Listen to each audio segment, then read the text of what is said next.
కూడి వచ్చిన మీ అందరికీ కూడా ప్రభు అయిన యేసుక్రీస్తు వారి పేరిట నా వందనాలు తెలియజేసుకుంటున్నాను. మంచి మాటలు కొద్దిసేపు మనం అందరం కూడా ధ్యానిద్దాం. మీకు ఇదివరకే నేను కొన్ని విషయాలు కూడా చక్కగా కూడా చెప్పుండాను ఈ పాఠానికి సంబంధించి. దేవుని వర్లారా మనం అందరం కూడా పరలోకంలో ఉన్నటువంటి వాళ్ళం, అందరం కూడా ఈ లోకానికి వచ్చినటువంటి వాళ్ళం అని ఎన్నోసార్లు చెప్పాను. ఈ లోకానికి వచ్చిన తర్వాత మనం అందరం కూడా దేవుని ఎదుట ఎలా ఉండాలి, ఏ విధంగా ఉండాలనే విషయాన్ని ఎఫ్ఎస్సీలకు రాసినటువంటి పత్రిక 1వ అధ్యాయం 4, 5, 6 వచనాల్లో ఉంటుంది. అట్లనగా తన ప్రియునియందు మనకు ఉచితముగా అనుగ్రహించిన తన కృపామహిమకు కీర్తి కలుగునట్లు. అంటే మనకు ఉచితముగా అనుగ్రహించాడు. ఏం అనుగ్రహించాడు? కృప. ఏమండి, మనందరికి కూడా ఉచితంగా అనుగ్రహించాడు కృప.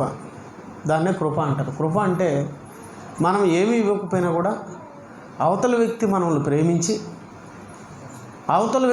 ప్రేమించి మనకు ఉచితంగా ఇస్తాడు. చూసినారా?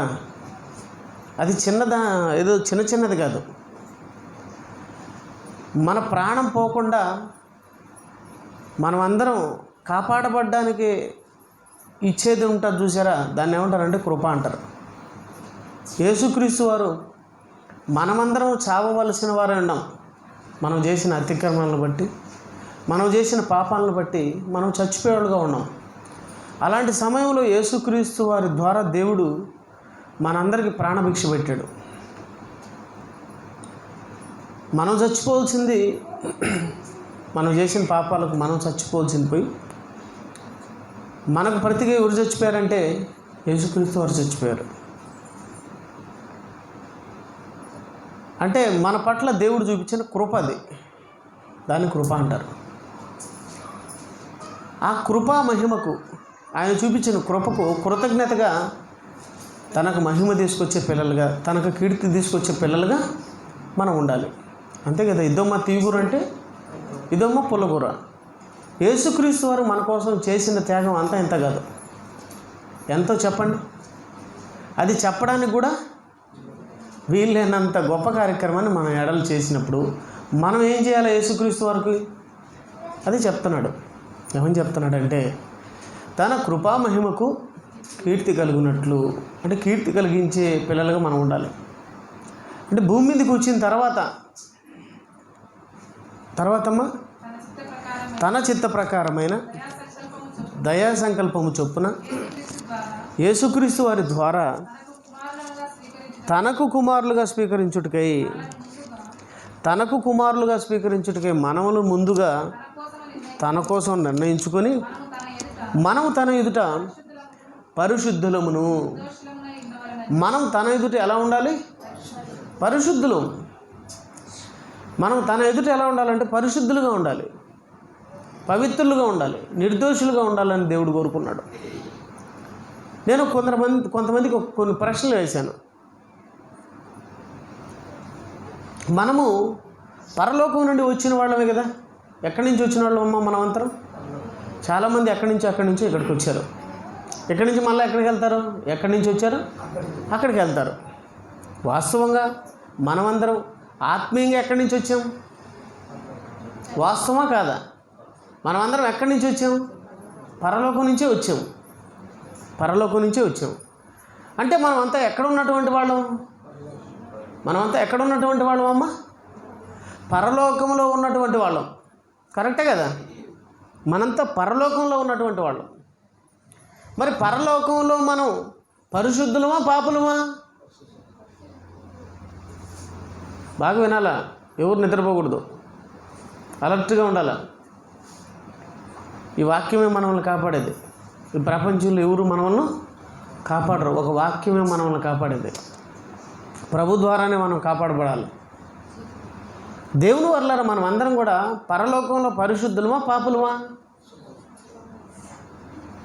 పరలోకం, స్వర్గంలో పరిశుద్ధులమే కదా. పరలోకంలో పరిశుద్ధులమే కదా. ఆయన ఎదుట పరిశుద్ధులంగానే ఉన్నాం కదా. మరి ఆయన ఎదుట పరిశుద్ధులుగా ఉంటే మరి ఇక్కడ మరలా పరిశుద్ధులుగా ఉండాలంటున్నాడు ఏంటి? ఆయన ఎదుట పరిశుద్ధులను నిర్దోషులై ఉండవాలని అంటున్నాడే. అంటే ఆల్రెడీ మనం ఎవరు? ఆల్రెడీ పరలోకంలో పరిశుద్ధులం అయితే మరలా ఇక్కడికి వచ్చిన తర్వాత మరలా పరిశుద్ధులుగా ఉండాలని ఎందుకు అంటున్నాడు? దేనికి అంటున్నాడు? పరిశుద్ధులుగా ఉన్న మనం, అక్కడ పరిశుద్ధులుగా ఉన్న మనం మరలా అక్కడి నుంచి ఇక్కడికి రావడం ఏంటి? ఇక్కడ పాపం చేయడం ఏంటి? మరలా ఇక్కడ పరిశుద్ధులుగా మారడం ఏంటి? ఏంది ఇదంతా? దేవుని వర్లరా, దేవుడు మనకు అన్నీ బయలుపరిచాడు తన కుమారుడైన యేసుక్రీస్తు వారి ద్వారా. ఈ లోకం పుట్టక ముందే ఏమేం జరుగుతున్నాయో పరలోకంలో ప్రతి ఒక్క సంగతి, భూమి మీద అయితేమి భూమి కింద అయితేమి ఏమేం జరుగుతున్నాయో అన్నీ మీకు నేను తెలియజేయడానికే వచ్చాను అన్నాడు యేసుక్రీస్తు వారు. ఎందుకు? మనకు తెలియడం లేదు. ఎందుకంటే మనం అసలు ఎక్కడున్నాము, ఎక్కడి నుంచి వచ్చాము, మనం అసలు ఎందుకు వచ్చాము ఇక్కడికి, అసలు ఏంటి అనే సంగతి ఎవరైనా ఆలోచిస్తున్నారా? అసలు భూమి మీదకి రావడం ఏంటి? ఈ శూన్యంలో మనం ఉండడం ఏంటి? మనకి శరీరం రావడం ఏంటి? ఇవన్నీ ఆలోచించారా? భూమి ఎక్కడ తిరుగుతుంది? శూన్యంలో తిరుగుతుందా, లేకపోతే ఏదన్నా ఒక రైలు పోయినట్టు దేని మీద అనబోతుందా? ఎక్కడ తిరుగుతుందమ్మా సుష్మా? భూమి ఎక్కడ తిరుగుతుందమ్మా? శూన్యంలోనే కదా. అసలు ఏంది? మనకు మరలా ఈ శరీరం ఎందుకు? అంటే శరీరాలే మనం అనుకుంటున్నాం అందరం. ఈ శరీరమే మనం అనుకుంటున్నాం. శరీరం వేరు, ఆత్మ వేరు కదా. షడ్రగ రాజు వేరు, శరీరం వేరు కదా. నేను వేరు, నా శరీరం వేరు కదా. ఇదేంటి మరి? పరలోకంలో ఆత్మగా ఉన్నాను, ఈ లోకానికి వచ్చి ఈ శరీరాన్ని ధరించుకున్నాను. ఎందుకు ధరించుకున్నాను? దేనికి ధరించుకున్నాను? ఏంటి గల కారణం? అసలు ఏంటిదంతా? దీంట్లో ఉన్నటువంటి పరమార్థం ఏంటి అసలు? ఇవన్నీ తెలుసా మనిషికి? ఏమీ తెలీదు.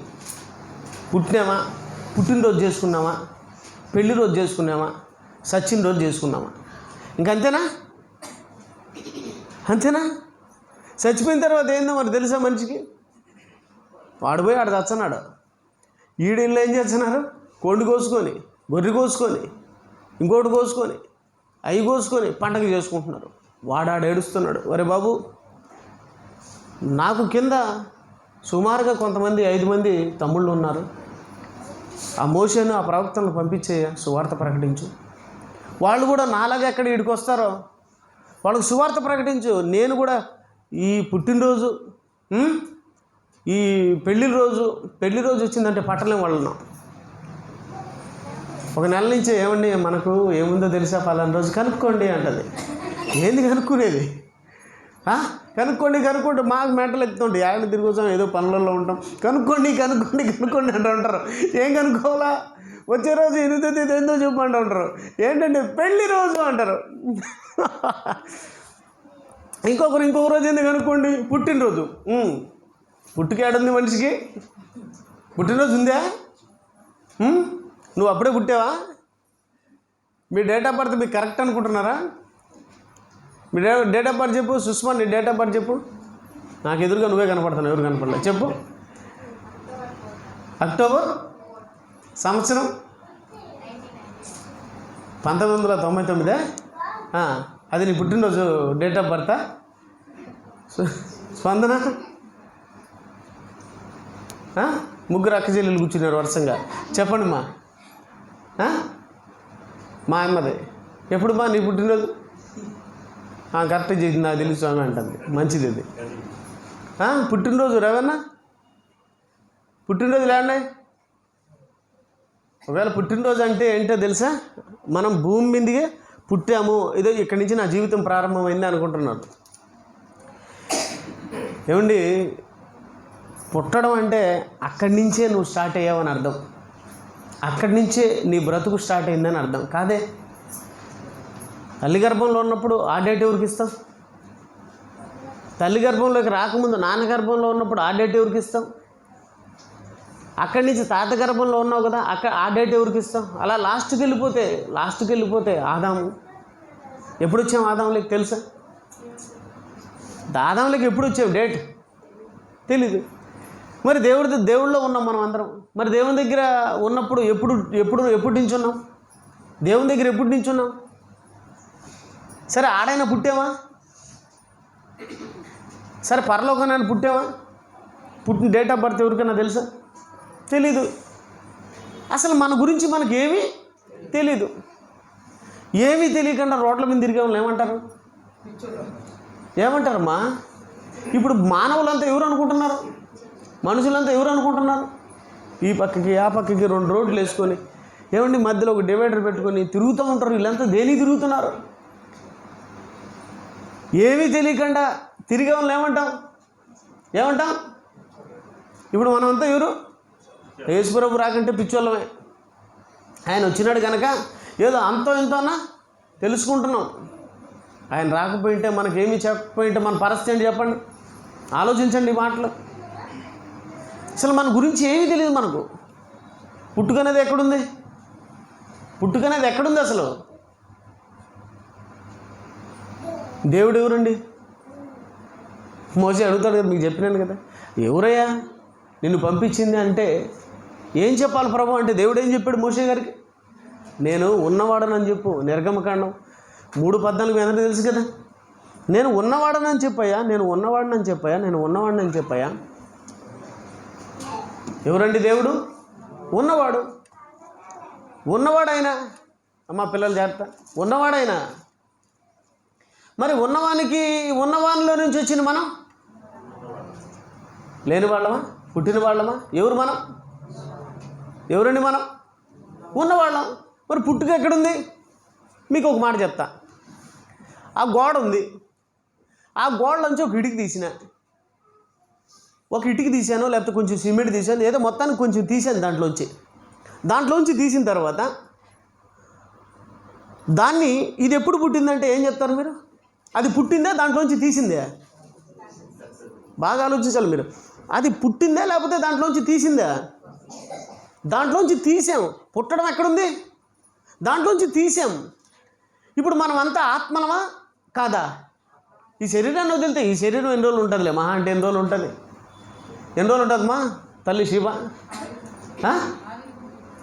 ఎన్ని రోజులు ఉంటుంది మహా అంటే? ఆవిరే ఇంకొక 20 ఏళ్ళు ఉంటావు నువ్వు. సరే 30 ఏళ్ళు వేసుకోపు.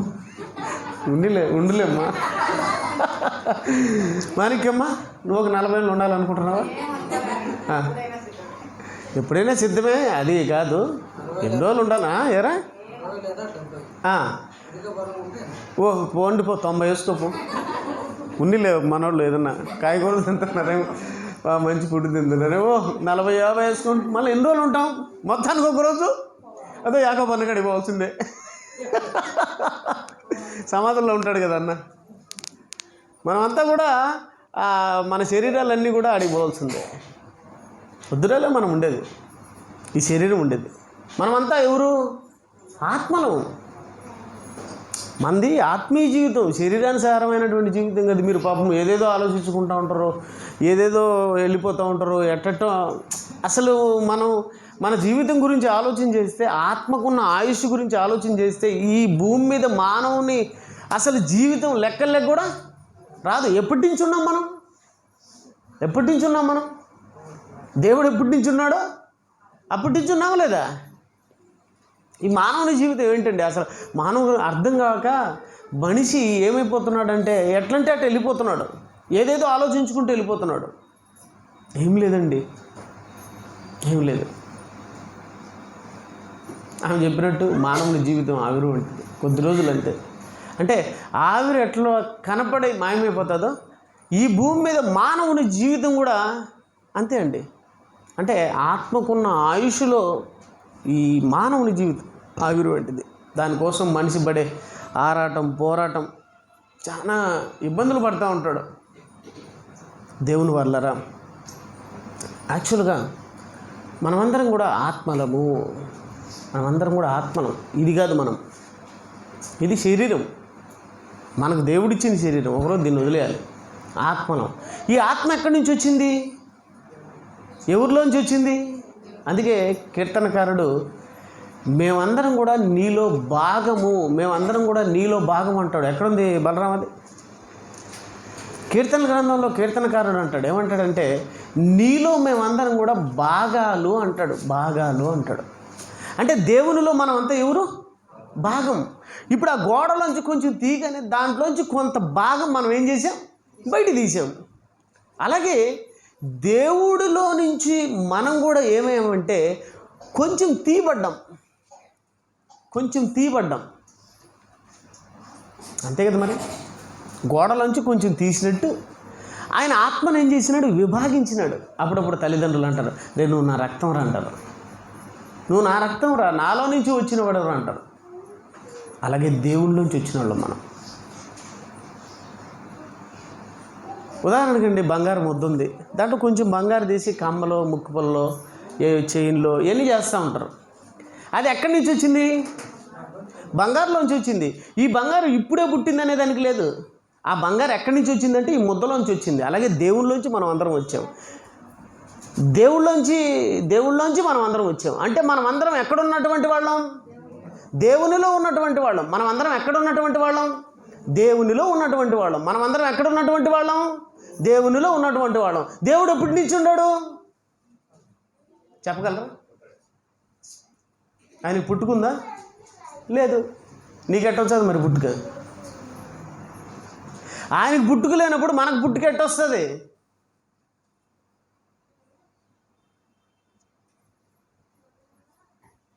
యేసుక్రీస్తు వారిని పుట్టుదని అంటాడు, కానీ మనకు అర్థం అవడానికి ఆ మాట చెప్పాడు. ఆయనకు కూడా పుట్టుక లేదు, ఎందుకంటే ఆయనలో ఉన్నవాడే కదా ఆయన. మనం ఎప్పటి నుంచో ఎక్కడ ఉన్నటువంటి వాళ్ళం? దేవునిలో ఉన్నటువంటి వాళ్ళం. మనమంతా ఎక్కడ ఉన్నటువంటి వాళ్ళం? దేవునిలో ఉన్నటువంటి వాళ్ళం. అక్కడి నుంచి ఎక్కడికి ఎందుకు వచ్చాం? ఏంటి గల కారణం? మీకు ఇదివరకు చెప్పిన సంగతుల్ని కొంచెం మరలా గుర్తు చేస్తున్నాను. కొత్త వాళ్ళు ఉంటే బాగా ఆలోచించుకోవాలి, కొత్త వాళ్ళు ఉంటే బాగా ఆలోచించాలి. అక్కడ ఉన్నటువంటి మనం ఇక్కడికి ఎందుకు వచ్చాం? దేనికి వచ్చాం? దానికి గల కారణం ఏంటి? దేవుని వర్లారా, ఎలా వచ్చామంటే మనం ఈ లోకానికి, ఆదికాండంలో దేవుడు ఈ లోకానికి మనల్ని తీసుకొచ్చేటప్పుడు మనల్ని ఎలా చేసి ఈ లోకానికి తీసుకొచ్చినాడంటే, ఆదికాండం 1వ అధ్యాయము 26వ వచనంలో అంటాడు, దేవుడు మన స్వరూపమందు మన పోలిక చొప్పున నరులను చేయదు అంటున్నాడు. చూడండి, దేవుడు ఏమంటున్నాడంటే దేవుడు మన పోలిక చొప్పున నరులను చేయుదుము. దేవుని స్వరూపమందు దేవుని పోలిక చొప్పున నరులను చేయుదుము. అంటే నువ్వు పరలోకంలో ఎలా ఉన్నావో అలాగే భూమి మీదకి తీసుకొని వచ్చాడు. నువ్వు పరలోకంలో ఎలా అయితే పరిశుద్ధత కలిగి ఉన్నావో అలాగే నిన్ను తీసుకొని వచ్చాడు ఇక్కడికి.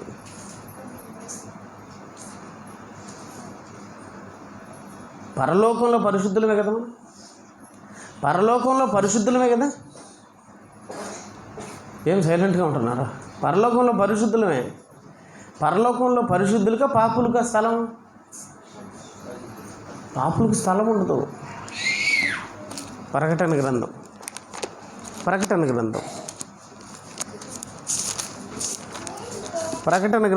12వ అధ్యాయం 7వ వచనం. ప్రకటన గ్రంథం 12వ అధ్యాయం 7వ వచనం. అంతటా పరలోకమందు యుద్ధము జరిగెను.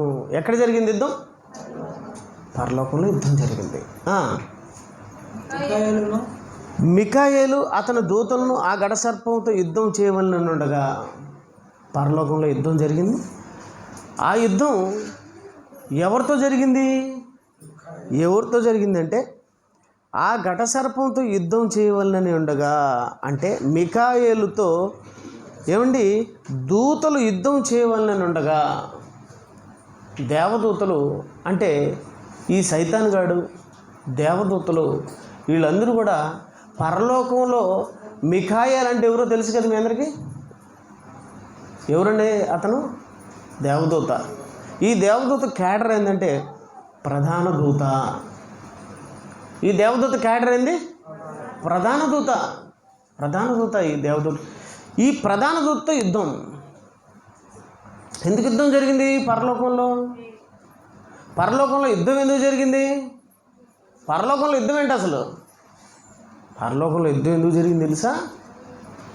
ఏమండి, ఒకప్పుడు దేవదూతగా ఉన్నాడు సాతాను అనేవాడు. ఒకప్పుడు ఎలా ఉన్నాడు? దేవదూతగా ఉన్నాడు. గుర్తుంచుకోండి, ఒకప్పుడు సాతాను దేవదూతగా ఉండేవాడు. వాడు కూడా ప్రధాన దూతల్లో ఒకడు. వాడు పేరు రాయబడలేదు, కానీ మరి ఎక్కడనో లూసిఫర్ అనే వినేది నేను విన్నాను. ఆ లూసిఫర్ తెలుగు బైబిల్లో అయితే లేదు, మరి ఇంకే బైబిల్లో ఉందేమో నాకు తెలియదు. మొత్తానికి వాడి పేరు అయితే తెలుగు బైబిల్లో రాయబడలేదు. వాడి పేరు ఏంటంటే అపవాది, సాతాను, ఘట సర్పము, ఇవి ఉన్నాయి, కానీ లూసిఫర్ అనేది ఎక్కడ లేదు. అయితే వీడితో యుద్ధం జరిగింది. ఎందుకు జరిగిందంటే వీడు దేవదూతగా ఉన్నవాడు అక్కడే దెయ్యంగా మారిపోయాడు. దెయ్యంగా మారిపోవడం అంటే కోరలు రావడం, ఏదో వికారంగా మారిపోవడం అనుకుంటున్నారు. దెయ్యం అంటే మీకేం గుర్తొస్తుందమ్మా? దెయ్యం అనగానే మీకేం గుర్తొస్తుంది? దెయ్యం అనగానే మనోళ్ళు వెంటనే తల్లిదండ్రులు కూడా పాపం పిల్లలకు చిన్నప్పటి నుంచి నేర్పిస్తూ ఉంటారు, రే అన్నం తినకపోతే దెయ్యం వస్తుంది అంటారు. విన్నారా మీరు ఎప్పుడన్నా? వాడికి దేవుని గురించి చెప్పాలన్నా చిన్నప్పటి నుంచి దెయ్యం గురించి చెప్పాలన్నా? తినకపోతే బూచోడు వస్తాడు అంటాడు. ఈమె భూషంగా మారిపోయింది, అందుకే వాడికి ఏం చెప్తుంది? భూషుడు గురించి చెప్తుంది. దేవుడి గురించి తెలుసుంటే బాగా వాడికి ఏం చెప్పుండేది? నాయనా తినాలి, మనం అన్నం తినాలి, లేకపోతే దేవుడు కొడతాడు, నువ్వు బలం తెచ్చుకుని దేవుని పనులు చేయాలి నాయనా అని వాడికి చిన్నప్పటి చేంజ్ చేయాలా? దేవుడి గురించి చెప్పాలా? అది కదా సందమామ రావే. సందమామ వచ్చాడా చెప్పండి? సందమామ రావే. తర్వాత జాబిల్లి తేవే. చెప్పు మా సొంత. తర్వాత కొండెక్కి ఏంది చంద్రుడు కొండెక్కి రావాలనా? తర్వాత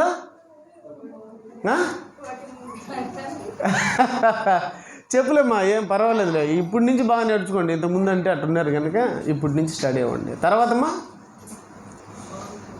గోరుముద్దలు చెప్పు. నేను సిరిలేక బాగా చెప్తాను, చెప్పు. గోరుముద్ద దేవే. ఏదో మొత్తానికి పాట పాడి అంటే జాబిల్లి రావే, చందమామ రావే, చంద్రుడు వస్తాడమ్మా. కథ కదా ఇది. అంటే చిన్నపిల్లలకి మనం చిన్నప్పటి నుంచి ఏం నేర్పిస్తున్నాం? కథలు. ఏమి నేర్పిస్తున్నామ్మా? కథలు. వాడు పెద్ద నీకు కూడా ఏం చెప్తాడు తెలుసా? కథలు. ఎందుకు చెప్తాడు కథలు? నువ్వు చిన్నప్పుడు ఏం చెప్పావో అవే చెప్తాడు. నువ్వు కథలు చెప్పావు అనుకోడు, కథలే చెప్తాడు. నువ్వు యథార్థ కథలు చెప్తే వాడు కూడా యథార్థ కథలే చెప్తాడు.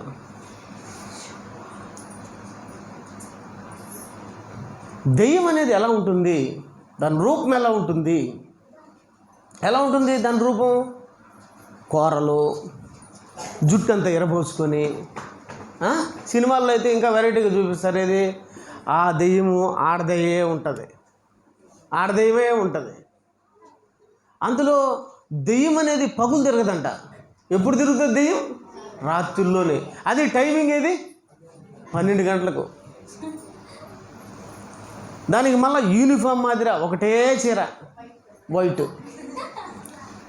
ఏం పూలు పెట్టుకోదు, మళ్ళీ ఒకటే పూలే. ఏం పూలు? మల్లెపూలు. చూడు దెయ్యాన్ని ఎలా చూపించారు. ఈ సమాజం దెయ్యాన్ని ఎలా చూపించిందో చూడండి. దెయ్యం క్యారెక్టర్ అది కాదు,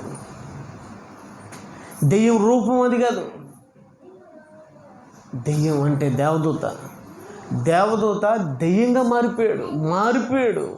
క్యారెక్టర్ మారిపోయింది. అంటే వాడిలోకి స్వార్థం అనేది వచ్చింది.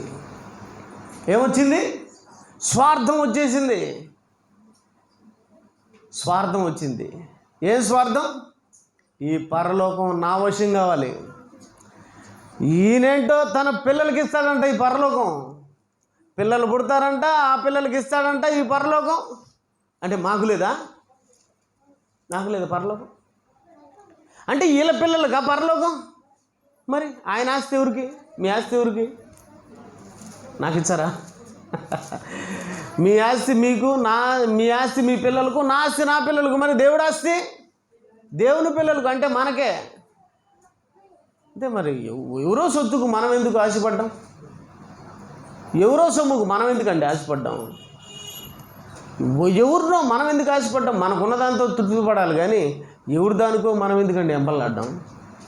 సాతాను అనేవాడు దేవదూతగా ఉన్నప్పుడు వాడు చక్కగా ఉన్నాడు, ముందు బాగానే ఉన్నాడు. తర్వాత వాళ్ళు పుట్టింది ఒక పుండు, అదే స్వార్థం.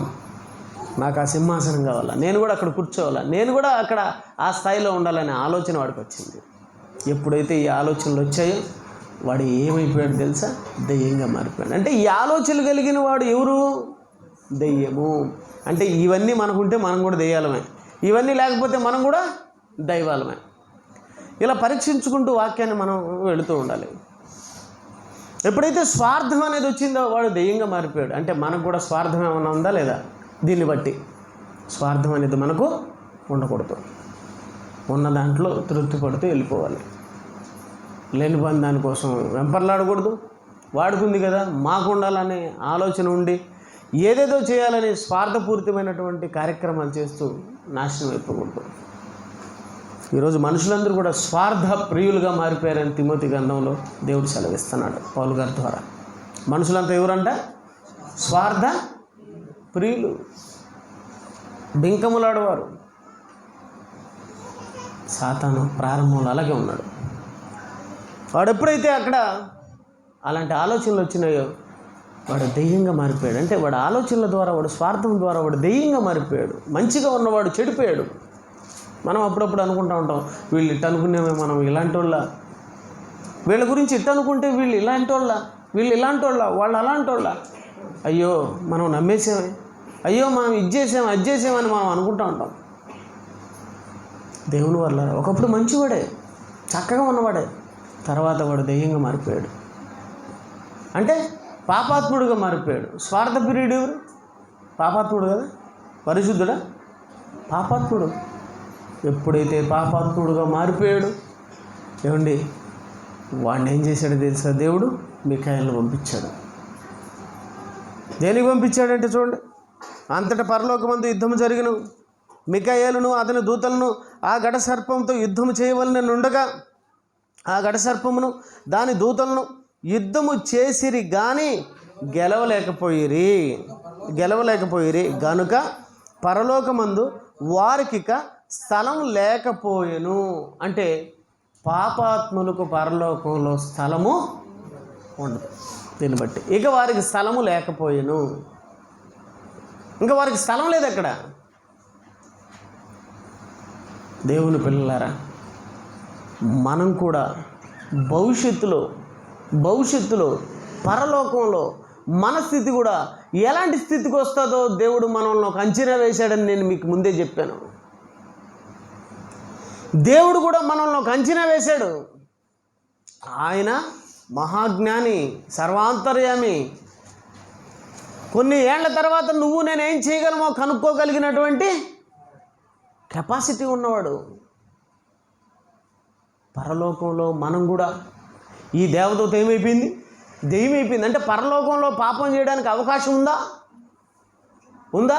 ఉంది. పరలోకంలో పాపం చేయడానికి అవకాశం ఉందా? ఉంది. పాపం చేయడానికి అవకాశం ఉంది, కానీ పాపం చేసిన తర్వాత అక్కడ ఉండడానికి అవకాశం లేదు. అవకాశం ఒక భూమి మీదే ఉంది. పాపం చేసిన తర్వాత భూమి మీద మరలా దేవుని దగ్గరికి వచ్చి క్షమాపణ కోరితే మరలా నువ్వు ఉండడానికి అవకాశం ఉంది, కానీ అక్కడ లేదు. అవకాశం మనం ఎక్కడ పోగొట్టుకుంటామో అని దేవుడు ఏం చేశాడు తెలుసా? ముందుగానే ఆలోచన చేశాడు. ఎవడు ఇక్కడికి భూమి మీదకి రావాలి? ఎవడెవడు రావాలి భూమి మీదకి? ఎవడెవడు భూమి మీదకి రావాలి? ఈ భూమి మీదకి వచ్చిన వాళ్ళంతా ఎవరో తెలుసా?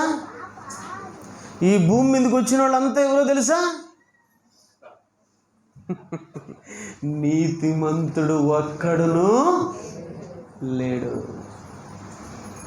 అంటే భూమి మీదకి వచ్చిన వాళ్ళంతా ఎవరు? పాపులు. అందుకు మీకు చక్కని ఉదాహరణ ఇంకోటి ఇస్తాను. దేవుని వర్లరా, తండ్రి గర్భంలో నుంచి చాలామంది తల్లి గర్భంలోకి వస్తారు. తండ్రిలో నుంచి తల్లిలోకి చాలామంది వస్తారు. సుమారు కోట్ల మంది వస్తారు. ఒక 50,000 కోట్ల మంది తండ్రిలో నుంచి తల్లిలోకి వచ్చారు అనుకున్నాం. అందులో 49,000 కోట్ల 99,99,999 మందిని కాదని నువ్వు నేను మాత్రమే తల్లి గర్భంలోకి వచ్చాం. బాగా ఆలోచించాలి నేను చెప్తున్నమాట. నువ్వు నేను మాత్రమే తల్లి గర్భంలోకి వచ్చాం. ఇంకా మిగతా వాళ్ళంతా ఏమైపోయారు? 49,99,99,999 మంది ఏమైపోయారు? ఏమైపోయారమ్మా? పాతాళానికి పోయారు అనేది తర్వాత. వీళ్ళందరూ చచ్చిపోయారు లేదా? వీళ్ళందరూ చనిపోయారు. వీళ్ళు ఏ స్థితిలో చచ్చిపోయారు? చిన్నపిల్లలుగా చనిపోయారు. చిన్నపిల్లలు, పాపం చిన్నపిల్లలు చనిపోయారు. ఈ చనిపోయిన వాళ్ళంతా ఎక్కడ పోయారమ్మా? ఇప్పుడు చెప్పు. ఒకరు పరలోకం అంటున్నారు, ఒక పాతాళం అంటున్నారు, ఒకరు ఇంకేడికి పోయినారు, కలకత్తాకి అంటున్నారు. ఏడికి పోయారు? పరలోకం పోయారమ్మా? చూపిస్తాను బైబిల్లో. వీళ్ళందరూ ఎక్కడ పోయారంటే పరదేశ్ పోయారు. గుర్తుపెట్టుకోండి బాగా. వీళ్ళందరూ ఎక్కడ పోయారు? పరలోకం ఇంకా ఎవరు పోలేదు. పరలోకానికి ఒక యేసుప్రభు పోయాడు. ఈ చనిపోయిన వాళ్ళు, ఈ చిన్నప్పుడే చనిపోయిన వాళ్ళు, ఏ పాపం అన్యం పుణ్యం తెలియదు అంటారు చూసావా? వీళ్ళందరూ ఎక్కడ పోయారు? ఈ 49,000 కోట్ల 99,99,999 ఎక్కడ పోయారు? పరదేశ్ పోయారు. పరదేశ్ పోయిన వాళ్ళు మంచోళ్ళ చెడ్డోళ్ళు? ఎక్కబన్నా మంచోళ్ళు. మరి ఈడికి వచ్చిన వాళ్ళు ఎవరు? మనం మంచోళ్ళు అయితే ఆడిపోయిండాలా? మరి ఈడికి ఎందుకు వచ్చాం? అది సంగతి. అర్థమైంది మీకు? ఎందుకు ఇక్కడికి వచ్చాం? దానికి ఒక ఉపమానం కూడా చెప్పాను మీకు నేను. కారు చెడిపోతే ఎక్కడ పోవాలి? షెడ్డుకు పోవాలి. మనం చెడిపోతే ఆడికి రావాలి? భూమి మీదకి రావాలి. భూమి షెడ్డు. భూమి అనేది ఒక షెడ్. మరి రిపేర్ ఎవరు చేయాలి? యేసుప్రభు చేయాలి. కరెక్ట్గా రెడీ అయిందా లేదా అని చెప్పి దాన్ని మరలా సూపర్వైజింగ్ ఎవరు చేయాలి? పరిశుద్ధాత్మ దేవుడు. దేవుని వల్లరా మనం చెడిపోతామని దేవుడికి తెలిసి బాగుపరచాలని మనల్ని ఇక్కడికి తీసుకొని వచ్చాడు. ఇక్కడికి తీసుకొని వచ్చేటప్పుడు ఎలా తీసుకొని వచ్చాడు? ఆయన స్వరూపంతోనూ ఆయన పోలికతోనూ మాత్రమే మనల్ని ఇక్కడికి తీసుకొచ్చాడు. మన పోలిక లేదు. మన పోలిక మంచిది కాదు. ఎవరు పోలిక మనకిచ్చాడు? ఎవరు క్యారెక్టర్ మనకిచ్చాడు? ఎవరు గుణగణాలు మనకిచ్చాడు? దేవుని గుణగణాలను మనకిచ్చాడు. దేవుని క్యారెక్టర్ మనకిచ్చాడు. దేవుని స్వరూపాన్ని మనకిచ్చాడు. అందుకే పుట్టినప్పుడు వాళ్ళు చెడ్డ పనులు చేయరే. పుట్టినప్పుడు ఎలాంటి వాళ్ళు అంటే యథార్థవంతులు. దేవుడు నరులను యథార్థవంతులుగా పుట్టించును. చక్కగా పుట్టారు. బాగా పుట్టారు. దేవుని స్వరూపం, దేవుని పోలికని ఇచ్చి పంపించాడు. దేవుని స్వరూపం, దేవుని పోలిక ఎందుకు ఇచ్చి పంపించాడు? ఎందుకు ఇచ్చాడు మనకు అది? ఇప్పుడు నేను బలరాం ఉన్నాడు. బలరాం ఈ 10 లక్షలు తీసుకొని పోయి పలానా వాళ్ళకి పోనాయన అంటాను. ఇప్పుడు వాడు 10 లక్షలు తీసుకొని పోయి పలానా వాళ్ళకి ఇచ్చాడు అనుకోండి, నేనేమంటాను? వాడిని వెరీ గుడ్ అంటాను. అక్కడ తీసుకున్న వాళ్ళు కూడా ఏమంటారు? నమ్మకమైన వాడబ్బా. ఎవరు? నమ్మకమైన వాడు. ఎంత డబ్బుని ఇస్తాడు వాళ్ళ ఓనర్ అతనికి, వాళ్ళ యజమాని అతనికి. ఎక్కడే కానీ పొరపాటు చేయడు. నిజంగా ఆయన ఓనర్ రాకపోయినా పర్వాలేదు, కానీ ఇతను వస్తే చాలు. ఎందుకంటే నమ్మకమైన వాడు. అలాగే మనం కూడా దేవుడు తన స్వరూపం, తన పోలిక మనకెందుకు ఇచ్చాడంటే ఇదిగో నా స్వరూపం, నా పోలికను పోయి ఈ సమాజంలో చూపించు. ఈ పోలిక, ఈ స్వరూపాన్ని కూడా వాళ్ళకు ఇవ్వడం అంటే సువార్త అందిస్తున్నాం. మనం యేసుక్రీస్తు అని అందిస్తున్నాం. ఆ పోలికను మనం అందించాలి, మనం చూపించాలి. ఎందుకు చూపించాలి? దేనికి చూపించాలి? కారణం ఏంటి? ఆయన స్వరూపాన్ని, ఆయన పోలికను ధరించుకొని మనం అందరికి చూపించాలంటున్నాడు. దేనికి చూపించాలి? ఆయన స్వరూపాన్ని. దేనికి? ఆ పోలికను, ఆ క్యారెక్టర్ను మనం కనపరచాలంటున్నాడు. స్వరూపం అంటే చూపించడం, పోలికలను అంటే దేవుని పోలిక. కొంతమంది వాళ్ళ నాన్న ఉన్నట్టు వీళ్ళు ఉంటారు. అచ్చం వాళ్ళ నాన్న మాదిరినే ఉన్నాడు. ఓకే, వాళ్ళ నాన్నను చూసినావు కనుక అచ్చం వాళ్ళ నాన్న మాదిరి ఉన్నాడు అంటున్నావు. మరి దేవుడిని ఎవడు చూసినాడు? అచ్చం దేవుడిలాగే ఉన్నాడు అనడానికి, అచ్చం దేవుడిలాగే ఉన్నాడు అనడానికి దేవుడిని ఎవరు చూశారు? ఎవరు చూడలా. మరి కనపడిన దేవుణ్ణి ఎలా చూపించాలి మనం? అందుకే ఆ స్వరూపాన్ని పోలికని ఇచ్చాడు. ఇదోనైనా నేను కనపడను, నన్ను కనపరచు. దీనివల్ల మనకు లాభం ఏంటి? ఉదాహరణకు యేసుప్రభుని తీసుకున్నాం. యేసుప్రభు ఎవరు? యేసుప్రభు ఎవరు? దేవుని కుమారుడు. టక్కని చెప్పారు మీరు, టక్ చెప్పారనమాట. లేకపోతే మీరు బాలబడికి వచ్చినట్టు ఉంటారనమాట. ఏ బడికి? బాలబడిలో ఉన్న వాళ్ళు మదిర ఊరికట్టు కూర్చోంటారు అంతే. రేపు టైం చాక్లెట్లు కూడా తీద్దాం అనుకుంటున్నా. ఎవరు చెప్పలేదో వాళ్ళకి ఒక చాక్లెట్ నేనే తినిపించాను నోరు తెలిసి.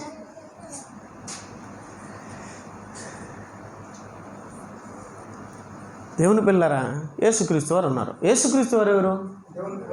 దేవుని కుమారుడు. వెరీ గుడ్, అన్నకు చాక్లెట్ లేదు. దేవుని కుమారుడు. మనం ఎవరు కుమారులం? మనం కూడా మనం కూడా దేవుని కుమారులమే. ఇప్పుడు దేవుడు కనపడలేదు. యేసుక్రీస్తు వారు దేవుణ్ణి ఏం చేశాడు?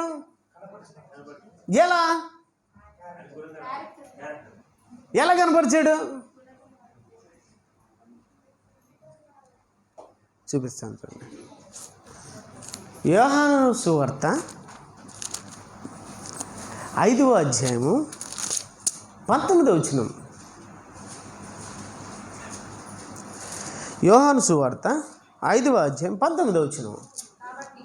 కాబట్టి యేసు ప్రభు వారికి ఇట్లు ప్రత్యుత్తరం ఇచ్చెను, తండ్రి ఏది చేయుట కుమారుడు చూచునో అదే కానీ తానంతట తాను ఏదియు చేయనేరడు. అంటే తండ్రి ఏది చేస్తున్నాడో, తండ్రి ఎలా ఉన్నాడో అదే చేస్తాను, కానీ అలాగే ఉంటాను తప్ప నా అంతట నేను ఏది చేయను, నాలాగా నేను ఉండను. అంటే నేను ఏ ఊరిలాగా ఉంటాను? దేవునిలాగా ఉంటా. నేను ఏ ఊరిలాగా మాట్లాడతాను? దేవుడు ఏది మాట్లాడమన్నాడో అదే మాట్లాడతాను. దేవుడు ఏది చేయమన్నాడో అదే చేస్తాను. కనుక నాలో ఎవరు కనపడతారు? దేవుడు కనపడతాడు. అంటే కనపడని దేవుడు ఎవరిలో కనపడ్డాడు? అందుకే యేసుక్రీస్తు వారు ఏమంటాడంటే, నేను తండ్రిని బయలుపరచుటకే వచ్చి తిని అంటాడు. దేన్ని బయలుపరచుటకు యేసుక్రీస్తు వారు వచ్చారు? తండ్రిని బయలుపరచుటకు యేసుక్రీస్తు వారు వచ్చారు. మనం దేనికి వచ్చాం? సేమ్ యేసుక్రీస్తు వారిలాగే ఉండడానికే వచ్చాం, అలాగే చేయడానికి వచ్చాం. దేవుని వల్లరా అలా కనపరచడం వల్ల, అలా చూపించడం వల్ల యేసుక్రీస్తు ప్రజల్లో ఏమైపోయాడంటే దైవంగా మారిపోయాడు. ఎలా మారిపోయాడు? దైవంగా మారిపోయాడు. ఆయన దేవుడు అనే ఒక క్యారెక్టర్ వచ్చేసింది. ఆయనకు దేవుడు అనే ఒక క్యారెక్టర్ వచ్చేసింది. అందరూ కూడా ఆయన దేవుడు దేవుడు దేవుడు దేవుడు అంటే ఈ ఇశ్రాయేలు తట్టుకోలేక రాళ్ళు తీసుకున్నారు కొట్టడానికి. నువ్వేంటి దేవుడు అంటున్నావు? యోహాను 10, 33, 34, 35 అక్కడి నుంచి 35 నుంచి ఉంటుంది. నువ్వేంటి దేవుడు అంటున్నావు? నేను దేవుణ్ణి అంటున్నావేంటి? అరే బాబు, నేనే కదరా. ఈ లేఖనాల ప్రకారం మీరు బ్రతికినా మీరు కూడా దైవాలే. లేఖనము ఎవరికి వచ్చునో వారే దైవములు. 10 యోహాను సువార్త 10:35 ఉంటుంది అన్నమాట. ఎవరికి వాక్యం వస్తుందో వారే ఎవరు? దైవములు. దేవుని వాక్యం ఎవరికి వచ్చునో వారే దైవములు. చెప్పిన ఎడల మీరు ఎందుకు నన్ను కొట్టాలనుకుంటున్నారు? మీరు కూడా ఎవరు? దైవాలే. మీరు కూడా వాక్యం కానీ మీకు వస్తే మీరు కూడా దైవాలే, లేకపోతే దెయ్యాలే అంటున్నాడు. వాక్యం రావాలి మనలోకి, వాక్యంతో ఉండాలి మనం. దేవుని వర్లారా, మనిషి దైవంగా ఉండాలి. యేసుక్రీస్తు వారు సమాజానికి ఎలా కనపడ్డాడు? దైవంగా కనపడ్డాడు. అందుకే దేవుడు కనపడకపోయినా యేసుక్రీస్తు వారు దేవుడిని ఏం చేశాడు? కనపరిచినాడు. అందుకే ఆయన స్వరూపాన్ని, ఆయన పోలికనిచ్చాడు. పిలుపు అడుగుతాడు 14:8 అనుకుంటాను, యోహాను 14:8. ప్రభువా, నువ్వు ఎప్పటి నుంచో తండ్రి తండ్రి తండ్రి తండ్రి అంటున్నావు. మాట్లాడితే ఏం మాట్లాడుతున్నావు? తండ్రి అని మాట్లాడుతున్నావు. మరి ఆ తండ్రి ఎక్కడ ఉన్నాడో మాకు కనపరుస్తావా ప్రభు అని అడిగినప్పుడు, ఆ తండ్రి ఎక్కడ ఉన్నాడో కనపరుస్తావా ప్రభు అని అడిగినప్పుడు, అప్పుడు యేసుక్రీస్తు వారు ఏమంటారు తెలుసా? ఫిలిప్పు, ప్రభువా మాకు తండ్రిని కనపరచమని, మాకంతే చాలు అన్నప్పుడు ప్రభు ఏమంటున్నారు చూడండి ఫిలిప్పుతో, ఫిలిప్పు అనేదో బాధతో చెప్పినట్టున్నది, నేను ఎంతకాలం మీ యొద్ద ఉండినను, ఫిలిప్పు నేను ఇంతకాలం మీ యొద్ద ఉండినను. అప్పుడప్పుడు అంటూ ఉంటారు చూడు, ఏరా నేను ఇంతకాలం ఉన్నానే నీకు అర్థం కాలేదా, ఇంతకాలం నేను చెప్తా అంటే నీకు అర్థం కావడం లేదా అని బాధపడతారు. అలాగే యేసుక్రీస్తు వారు కూడా ఏమంటున్నాడు ఫిలిప్పుతో, ఇంతకాలం ఉండినను నీవు నన్ను ఎరుగువా, ఇంతకాలం నీకు చెప్తున్నా మీరు ఎరుగురా, నన్ను ఎరుగురండి. ఎంతకాలం చెబుతున్నా యేసుక్రీస్తు వారు మనిషికి సరిగ్గా ఇంకా అర్థం కాలేదు. క్రైస్తవులంతా మీరు క్రైస్తవులు అనుకుంటున్నారా? నామకార్థ క్రైస్తవులు. క్రైస్తవుడు అంటే క్రీస్తుని అర్థం చేసుకున్నవాడు, క్రీస్తు అర్థమైనవాడు, క్రీస్తును ధరించుకున్నవాడు. ఈ పోలికలు ఎక్కడ ఉన్నాయండి మనిషికి చెప్పండి? యేసుక్రీస్తు వారిని ధరించుకున్న క్రైస్తవులు ఎక్కడ? ఎక్కువ మంది ఎక్కడో కనపడతాడు, 100కి 1 ఒకడు. అందరూ ఎక్కడ? అందరూ కనపడరు. ఇంతకాలం మీ ఇద్దరు ఉండినను నీవు నన్ను ఎరుగువా, నన్ను చూసినవాడు తండ్రిని చూచి ఉన్నాడు, నన్ను చూసినవాడు తండ్రిని చూసి ఉన్నాడు. మరలా నన్ను తండ్రిని కనపరచమని ఎలా చెప్తున్నావయ్యా నువ్వు, ఎలా చెప్తున్నావు? ఈ పాయింట్ పట్టుకుని మనోళ్ళు అయితే ఈ మాట ఎందుకన్నాడు తెలుసా, ఈయనే తండ్రి కనుక అన్నాడు అని పాపం ఇది పట్టుకున్నారు. దీంట్లో అర్థం అది కాదు, దీంట్లో అర్థం అది కాదు. మనం తీసుకోవచ్చు 70 అర్థాలు, కానీ బైబిల్కు ఉన్న అర్థమే తీయాలి బయటికి. మనిషి ఎట్టటోడంటే వాని జ్ఞానం బైబిల్ ముందర చూపిస్తాడు. బైబిల్ ఎప్పటికీ మన జ్ఞానం ఉపయోగించకూడదు. బైబిల్ ఏం చెప్పిందో అదే చెప్పాలి, బైబిల్ ఏది చెప్పలేదో అది చెప్పకూడదు. అలా చెప్పినామనుకోండి భయంకరమైనటువంటి తెగుళ్ళు వాడి కుటుంబానికి నేను ప్రసాదిస్తాను అన్నాడు ప్రకటన గ్రంథంలో. ఈ గ్రంథంలో వ్రాయబడిన తెగుళ్ళన్నీ వాడికి సంభవిస్తాయి. యేసుక్రీస్తు దేవుని కుమారుడు, తండ్రి ఉన్నాడు, కుమారుడు ఉన్నాడు, పరిశుద్ధాత్ముడు ఉన్నాడు. వీళ్ళు ముగ్గురిని ఒకటి చేసేస్తారు అందరూ. వీళ్ళు ముగ్గురు కలిసి ఒకటే అయితే ఇది ఇంకా ఒకటిగానే ఉంటాడు, కానీ ముగ్గురుగా ఎందుకు కనపడతాడు? ఏమన్నా ఆయన ఏమన్నా సినిమా యాక్టరా నటించడానికి? ఏమన్నా డబుల్ యాక్షన్, త్రిబుల్ యాక్షన్ అని అట్లంతా ఉండదండి. తండ్రి ఉన్నాడు, కుమారుడు ఉన్నాడు, పరిశుద్ధాత్మ దేవుడు ఉన్నాడు. నన్ను కనపరచమని ఎలా చెప్తున్నావు? తండ్రిని చూసినవాడు నన్ను చూసినట్టే. కనపడని దేవుడు కనపడ్డు. ఎవడును ఎప్పుడుని దేవుణ్ణి చూడలేదు. ఒకటి యోహాను రాసినటువంటి సువార్త, యోహాను సువార్త 1:18, ఏ మానవుడును దేవుణ్ణి ఎప్పుడు చూడలేదు. ఏ మానవుడు దేవుణ్ణి ఎప్పుడు చూడలేదు. ఎవడును ఎప్పుడైనాను దేవుణ్ణి చూడలేదు. దేవుణ్ణి చూడలేదు. ఆడికి అయిపోయాయి. ఆయన సమీపింపరాజని తేజస్సులో ఉన్నాడు. ఏ మానవుడును ఎవడును ఆయన చూడలేడు. ఎవరి పిల్లలు ఎన్నో చెప్పగలనేటట్టు నేను. కనపడని దేవుణ్ణి ఏం చేశాడు యేసుక్రీస్తు వారు? కనపరిచారు. ఆయనకి ఇచ్చిన పోలిక, ఆయనకి ఇచ్చిన స్వరూపాన్ని ఉపయోగించుకొని దేవుణ్ణి కనపరిచాడు. అలా కనపరచడం ద్వారా యేసుప్రభుకు లాభం ఏమైనా ఉందంటారా? లేదా? బాగా వినండి, ముగిస్తాను. ఇక యేసుప్రభుకు లాభం ఏం లేదా? లాభం లేదురా? ఏమన్నా ఉంది. ఏ లాభం చెప్పండి? ఈ లోకం నుంచి వదిలిపోయిన తర్వాత ఆయన స్థానం ఎక్కడ? తండ్రి కుడిపార్శ్వమున ఆసీనుడయ్యాడు. దేవుని పక్కన ఆసీనుడు. దేవుని పక్కన మనం ఎందుకంటే ఒక ఎమ్మెల్యే దగ్గర పక్కన కుర్చీ వేసి మనం కూర్చోబెడితే మనం చచ్చిపోయేంత వరకు చెప్పుకుంటూనే ఉంటాం. కరెక్టే కదా? ఎమ్మెల్యే దగ్గర కుర్చీ వేసి కూర్చోబెడితే ఇంక ఫోటో తీపించుకొని పెద్దది కట్టించుకొని అందరూ దాన్ని చూసేటట్టుగా పెడతాం. ఒకవేళ చూడకపోతే ఏమండి అటు చూడండి అంటాం. కరెక్టే కదా? ఇక ఎమ్మెల్యే చాలా చిన్నోడు, ముఖ్యమంత్రి చిన్నోడు, ప్రధానమంత్రి చిన్నోడు, ఎవరైనా దేవుని ముందర అసలు లెక్కలెగ్గడరారు. ఆయన పక్కలో సింహాసనమే. ఆ సింహాసనం రాకపోవడమే కాక క్షమించండి, ఆ సింహాసనం వచ్చింది ఆయనకు. ఆయన సింహాసనం వచ్చింది. ఇంకా భూమి మీద ఆయన భూమి మీద నుంచి వెళ్ళిపోయిన ఇప్పటికీ నెంబర్ 1 ఎవరమ్మా ప్రపంచంలో? యేసుప్రభువే. క్రీస్తు శకం, క్రీస్తు పూర్వం. ఆయన ద్వారానే ఏదైనా జరగాలి. ఇప్పటికీ ప్రపంచంలో ఆయన నమ్ముకున్న వాళ్ళ సంఖ్య ఎక్కువ. ఇప్పటికీ ప్రపంచంలో కొనియాడబడుతున్నాడు.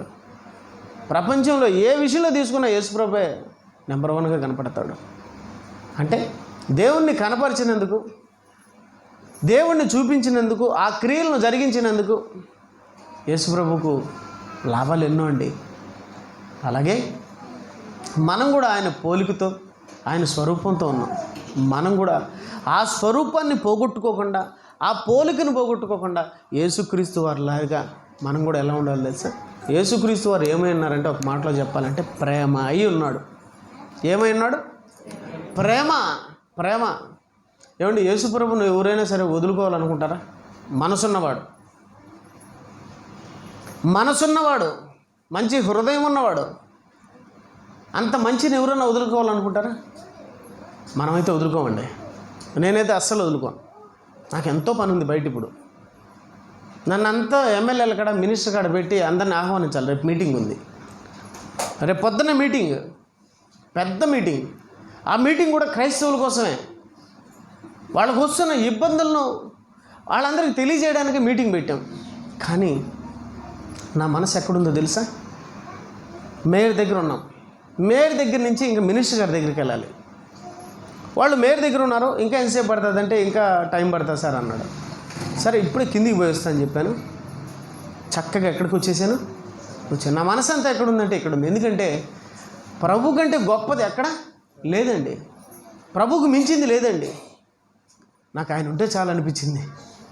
ఆయన దగ్గర ఉంటే చాలనిపించింది. ఆయనతో ఉంటే చాలనిపించింది. వచ్చేసాను. ఈరోజు మనం కూడా యేసుక్రీస్తు వారిలో ఉంటే మనతో కూడా చాలామంది ఉండాలనుకుంటారు. తెలుసా మీకు? మనతో కూడా చాలా షడ్రకన్నా ఎక్కడున్నావు నాను? పలానా చోట ఉన్న బాబు అనగానే వచ్చి రావడంతో ఏదో ఆపిల్ పండు, లేకపోతే ఏదో పండు, లేకపోతే కూల్ డ్రింక్స్ ఏదో ఒకటి తీసుకొని వస్తారు.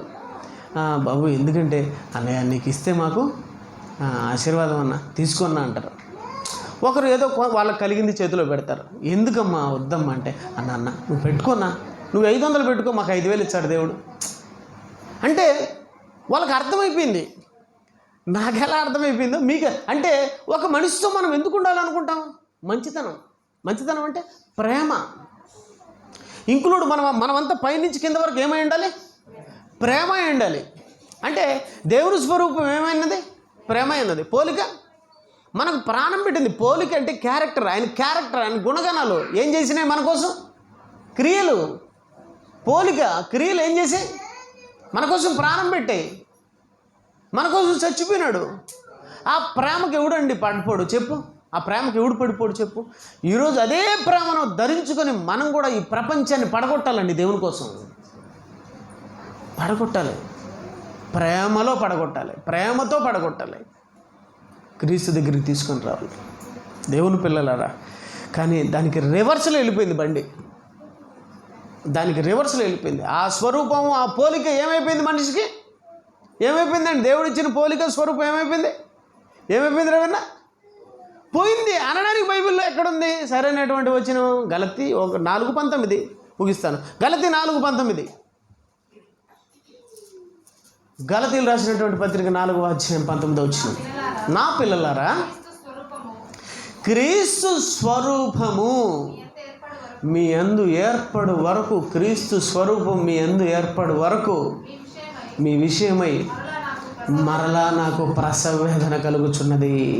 చూసారు? అంటే ఏమైపోయింది? స్వరూపం పోయేదలుగా నీకేమైపోయింది? ప్రసవ వేదన. ఒక తల్లి బిడ్డను కనేటప్పుడు పడే బాధ లాంటి బాధను ఎవరు అనుభవిస్తున్నారు? పౌలు గారు అనుభవిస్తున్నారు. అయ్యో మంచి స్వరూపాలు, మంచి పిల్లలు. అప్పుడప్పుడు మనం అనుకుంటూ ఉంటాం, మంచివాడు ఎందుకు ఇలా అయిపోయాడు, మంచివాడు, మంచి అమ్మాయి ఎందుకు ఇలా అయిపోయిందంటే దెయ్యం వచ్చింది ఆమె దగ్గరికి, దెయ్యం వచ్చింది వాడి దగ్గరికి. ఇంక మంచోడు ఎందుకు అట్ట అయిపోయినాడంటే, మనం మంచోడు ఎందుకు అయిపోయినాడంటే మనకు తెలీదా? ఎందుకు అయిపోయినాడు? మంచోడు చెడ్డోడికి ఎందుకు అయిపోయినాడమ్మా? దెయ్యం వచ్చింది. ఆదాం కాడికి మంచోళ్ళే బాగున్నారు, ఏమైపోయారు? ఎందుకు అయిపోయారంటే దెయ్యం వచ్చింది. ఏమొచ్చింది? దెయ్యం వచ్చింది. వీళ్ళకి పట్టింది. మీరు దెయ్యం పట్టిన వాళ్ళు అంటే ఏమనుకుంటారంటే, జుట్టు పూసుకొని అని గట్టి అరుచుకుంటారు, అంటే మీరేమనుకుంటారు? దెయ్యం పట్టింది, మంత్రగాన్ని పిలుచుకొని పరుపుతో షార్తో కొడదామంటారు. అదిగా దెయ్యం పట్టడం, అదొక రోగం. దెయ్యం పట్టడం అంటే సైలెంట్గా ఉంటాడట. వీడికి అంత మంచోడు ఊళ్ళోడేమో అనుకుంటాం. అర్థమైంది? వీడు ఎప్పుడు పొడి చేస్తాడు. ఆ రమ్యాన్ని పొడి చంపినాడు ఒకడు, తెలుసు కదా మీకు. ఇప్పుడు వాడు దెయ్యం బట్టి అంటే ఊగినాడా?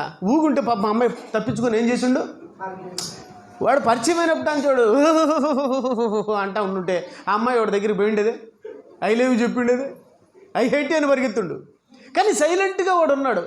ఐ లవ్ యూ డార్లింగ్, నువ్వు లేక నేను లేను డార్లింగ్, నా మనసంతా నువ్వే డార్లింగ్, అంతేనా? ఇవన్నీ చెప్పేదలికే ఈమెమనుకునింది? దేవుడు అనుకునింది. కానీ వాడు ఎవడు? దెయ్యం. నువ్వు కనిపెట్టలేకపోయావు. దెయ్యం ఎలా ఉన్నింది? సైలెంట్గా ఉన్నింది. సైలెంట్గా ఉన్నింది. రోడ్లో పోతా ఉన్నింది. కత్తి తీసుకుని కసా కసా కసా పొడి చేశాడు. దెయ్యం ఊగలేదే. ఎందుకు అలా అయిపోయాడంటే దెయ్యం వచ్చింది, వాళ్ళు దూరింది, పట్టింది, దెయ్యం పట్టింది. అందుకే వాడు చెడిపోయాడు. ఆడ చెడిపోయింది, ఆమె చెడిపోయింది, అందరూ చెడిపోయారు.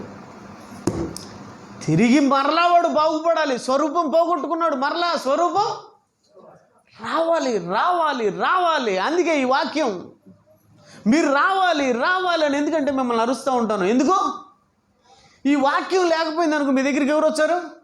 దెయ్యం వచ్చాడు, బూచోడు వచ్చాడు. ఎవరు వచ్చారు? బూచోడు వచ్చాడు. అందుకే మీరేం తింటూ ఉండాలా? వాక్యం తింటూ ఉండాలి. వీడికి పిలిపించి మిమ్మల్ని అందరినీ పిలిచి ఏం చెప్తానని తెలుసా? బూచోడు వచ్చాడు, బూచోడు వచ్చాడు, దెయ్యం వస్తుంది. మీరేం చేయాలి? వాక్యంలో జాగ్రత్తగా ఉండండి, వాక్యాన్ని బాగా తినండి, వాక్యంతో ఉండండి. ఇవన్నీ చెప్తూ ఉంటానండి. ఇవన్నీ చెప్తా ఉంటే వాడు నన్ను ఏం చేస్తున్నాడో తెలుసా? మీ అందరికీ వాక్యం చెప్పి మిమ్మల్ని బాగా నిలబెడుతున్నాను కదా, నన్ను మామూలు హింసలు కదా నాకు వాడితో, మామూలు బాధలు కాదు వాడితో. కరెంటు బిల్లు ఏడన్నా 8,000 10,000 వచ్చదా? మీకు ఎంత వచ్చా చెప్పు? నాకు 10,000 వచ్చిందినా. మా కొడుకు పింఛన్ వచ్చింది, తీసేసారన్నా. ఎన్ని ఇబ్బందులు తెలుసా? అరే ఆ కార్పొరేషన్ కాడికి పోతే ఇంక పింఛన్ గురించి మాట్లాడదు సార్ అన్నాడు. సర్లేరా బాబు, పోతే పోయిందిలే.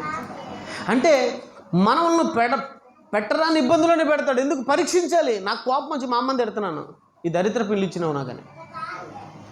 ఇల్లు మంచిదే, మా అమ్మ మంచిదే, కానీ నాలే కూర్చోడు ఏం చేస్తున్నాడు? ఏదో చేయాలని చూస్తున్నాడు. నాకు అర్థమైపోతూ ఉంటుంది, జరుగుతున్న పరిణామాలు మనకు అర్థమైపోతూ ఉంటుంది. ఏదో చేయాలని చూస్తున్నాడు దేవుని పిల్లరా. ఈ వాక్యం ద్వారా నన్ను నేనేం చేసుకుంటాను తెలుసా? ఓహో, ఇది దేవుడి పని, ఏదో జరుగుతుంది, కొన్ని జాగ్రత్తలు పాటించాలా. ఏదో జరుగుతుంది, దేవునికి వదిలిపెడదాం, సైలెంట్గా ఉన్నాం. దేవుని పిల్లరా, వాడు ఏదో ఒక విధంగా మనల్ని పడేస్తాడు, ఏదో ఒక విధంగా పడేస్తాడు, ఏదో ఒక విధంగా పాపంలోకి నెట్టేస్తాడు, ఏదో ఒక విధంగా మనల్ని దారి తప్పిస్తాడు. అది ముందుగానే తెలుసుకోకపోతే పడిపోతాం. అందుకే పౌలు గారు, మేము సాతాను తంత్రములను ఎరుగునటువంటి వారము కాము. అంటే మనం పసిగట్టాల. ఒక పరిస్థితి మన దగ్గరికి వస్తుందంటే పసిగట్టాలి. ఓహో, దీని ద్వారా ఏదో ఒక నష్టం జరగబోతుంది కనుక దాంతో జాగ్రత్తగా ఉండాలి. మీకు అర్థం కావాలి. ఒక నష్టం జరగబోతుంది కనుక ముందుగానే ఏం చేయాలి? మనం జాగ్రత్త పడాలి. అందుకే దుష్టుని ఆలోచన చొప్పున నడవకూడదు, పాపుల మార్గమున నిలవకూడదు. పారిపోవాల నుంచి పారిపో. యవనొస్తుడా, నువ్వు యవనెచ్చల నుంచి పారిపోయి చిక్కుకున్నావు అంతే. ఇంక మరి వల్ల పడితే ఏమైపోతాం? ధర్మశాస్త్రమందు ఆనందించు దివారాత్రం దాన్ని ధ్యానించేవాడు. అందుకే వాక్యంతో ఉన్నప్పుడు లౌక్యం మనకు దూరం అవుతుంది. జాగ్రత్త. మరి మంచి మాటలు మీరందరూ విన్నారు, ఇంకా కంటిన్యూషన్గా చాలా ఉన్నాయి. మరి దేవుని చిత్తమైతే వచ్చేవారు మీకు తెలియజేస్తాను. తలలో ఉంచండి, ప్రార్థన చేస్తాను. తండ్రి, ఇంతవరకు మంచి మాటలు మాకు అందించి